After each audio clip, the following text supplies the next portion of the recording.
بسم الله الرحمن الرحيم، والسلام عليكم ورحمة الله وبركاته. أهلا بكم في يوميات أفكار وأكلات لولو. يا رب تكونوا بخير.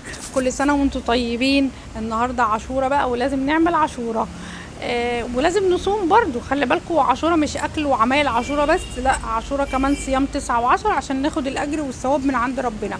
كل سنة وانتم طيبين. انا قلت بقى اعمل معاكم العاشوره النهارده بطريقه سهله وسريعه جدا وجميله. بس ادخلي حطي لايك واشتركي في القناه وفعلي الجرس عشان توصلك كل الاشعارات الجديده. وانتوا وحشتوني جدا، وانا حبيت ارجع لكم بالعاشوره بقى بحاجه حلوه كده في ايدي، علشان اقول لكم كل سنه وانتم طيبين بعد كام يوم غياب كده. انا جبت البليله بتاعتي، نقعتها وغسلتها حلو جدا، وولعت عليها في النار غلوتين كده، وطفيت عليها البخار خلاها استوت وفشرت كده، وبقى شكلها زي ما انتوا حضراتكم شفتوها كده. رحت جايبه كميه الحليب بتاعتي حوالي لتر لبن كده، وجبت عليه 4 معالق نشا كبار، وهقلبهم على البارد. دلوقتي بعيد عن البليله خالص، يعني البليله انا غليتها غلوه وطفيت عليها وغطيتها، البخار خلاها فشرت كده وفتحت وبقت ايه، مستويه. قمت مزوداها حبه ميه وسبتها تغلي تاني علشان اعمل لها بقى ايه الخلطه بتاعتها. جبت اللبن، حطيت فيه 3 معالق او 4 نشا كبار، لتر اللبن ده، وحطيت معلقتين كريم شانتيه. على فكره الكريم شانتيه بيديها طعم حلو قوي، او لو عندك كريمه لباني حطي هيبقى حلو قوي. واللبن بتاعي ده لبن بخير، ومن عند اللبان فيه الكريمه بتاعته، فيه القشطه بتاعته يعني. دوبتهم على البارد بره كده، وبعد كده هحطهم على النار، وايدي بقى هتبقى فيهم، مش هسيبهم خالص. طب يا لولو، في ناس بتضرب البليله دي في الخلاط. في ناس بتضربها في الخلاط، بس انا جايبه نوع بليله حلو جدا، فتح وفشر كده وبقى جميل جدا، مش محتاج يتضرب ولا اي حاجه. ونزل النشا بتاعه جميل جدا، مش محتاجه اضربه في الخلاط ولا اي حاجه.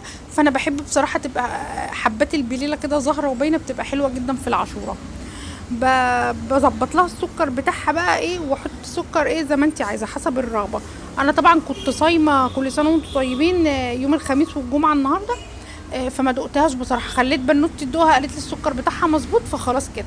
حطيت نقطه فانيليا لما قربت تتقل كده، وايدي فيها مش راضيه اسيبها، وعلشان الفانيليا تديها ريحه حلوه. بصوا وصلت للسمك والقوام اللي حضراتكم شايفينه، التقيل الجميل ده. بس مش تقيل اللي هو مخشب، لا، التقيل اللي هو الكريمي الجميل ده. وطعمها بيبقى كريمي كده وحلو قوي بسبب الكريم شانتيه اللي احنا حطيناه، وان اللبن بخير وفيه كريمه. لو عايزه كمان تزودي حبه كريمه لباني، او تزودي